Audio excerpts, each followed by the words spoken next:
Question మళ్ళీ అడుగు clear గా. What does Ganesha vehicle the mouse symbolize?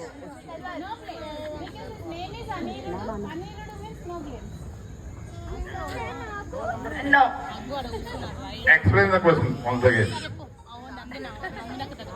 గణేశుడు వాహన మూషక్ ఏం సింబలైజ్ చేస్తుంది? ఆ ఎలక ఉంది కదా మేడం, ఆ ఎలక ఎందుకు ఎన్నుకున్నారో దాన్ని చూసి మనం నేర్చుకునేది ఏంటి? Correct answer. మైండ్ కంట్రోల్ కరెక్టా, మానవత మంచితనం కరెక్టా? ఓకే, చిత్తి గారికి అరుణ్ గారికి భయంకరంగా కొట్టాలి తప్పట్లు, లెగిసి వేసి కొట్టాలి. కమాన్, మళ్ళీ రోహిత్ కొడతలేదు పక్క నుంచి. Okay, next question. Ganesha wrote down the Mahabharata while sage Vyasa dictated it. In which condition did Ganesha put forward? Question ముందు తెలుసా నీకు? తెలీదా? బాబా ఇస్తాడు, బాబా ఇస్తాడు.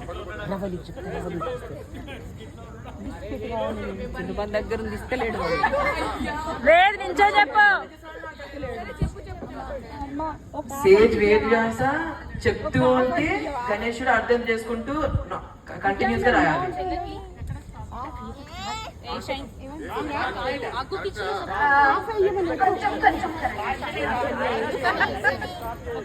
నరేషన్ స్టాప్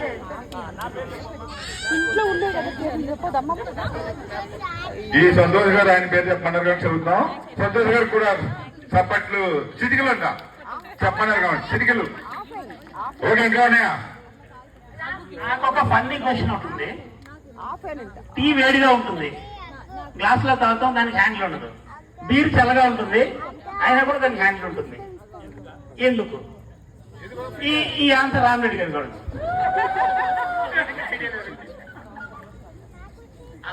ఏం తీసుకోలేదు కొడుకమ్మ ఇంటి దగ్గర చెప్తా. ఫోన్లో ఓపెన్ చేసి సాజీపీడి కూడా ఓపెన్ చేసి ఆన్సర్ చెప్పచ్చు. ఓకేనా? మరి ఆయన చెప్పిన ఆన్సర్ కరెక్టే. టీ తాగేవాడు కాన్షియస్ గా ఉంటాడు, ఏమి ఇష్యూ ఉండదు. ఎవరైతే బీర్ తాగుతాడో అది తాగుతాడో వాడు కాన్షియస్ గా లేకపోతే సపోర్ట్ కావాలి, ఆ హ్యాండిల్ సపోర్ట్. మీ పేరు? గ్రిషిన్.